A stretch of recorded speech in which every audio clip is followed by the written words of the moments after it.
To God. 40 வருஷமா வனாந்தரத்தையே சுற்றுற எனக்கு இங்கே தண்ணி இல்லை, நான்வெஜ் இல்லைன்னு எந்த புலம்பலும் இல்லை. அதே போல் விட்டு வந்த எகிப்தில் இருந்த வெள்ளரிக்காய், வெங்காயம், கீரை மேலேயும் எனக்கு இச்சை இல்லை. கானானை வேவு பார்த்த எனக்கு கானானிய நெட்டையாக பலசாலியாக இருப்பதை பார்த்தும் எனக்கு எந்த பயமும் இல்லை. என்னோட கண்ணெல்லாம் தேவன் கொடுக்க போகிற கானான் தேசத்தில் உள்ள எப்ரோன்கிற மலைநாட்டி மேலேயே இருந்தது. நெகட்டிவாக பேசி ஜனங்களை இருதயத்தை கரைய பண்ணாமல் நான் உத்தமமாய் நடந்ததை யோசுவா கிட்ட சொல்லி அங்கே இருக்கிற என் சத்துருக்களை துரத்தி விட்டு இதோ எப்ரோனை எனக்கும் என் சந்ததிக்கும் சேர்த்தே சொந்தமாக்கி கொண்டேன் என வழிந்தோடும் ஃபால்ஸை ரசித்தபடியே காலேப் மகிழ்ந்தார்.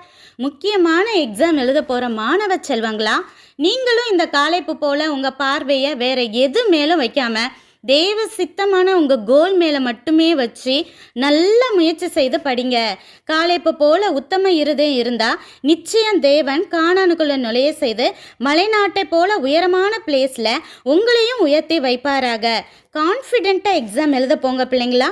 All the best. தேங்க்யூ.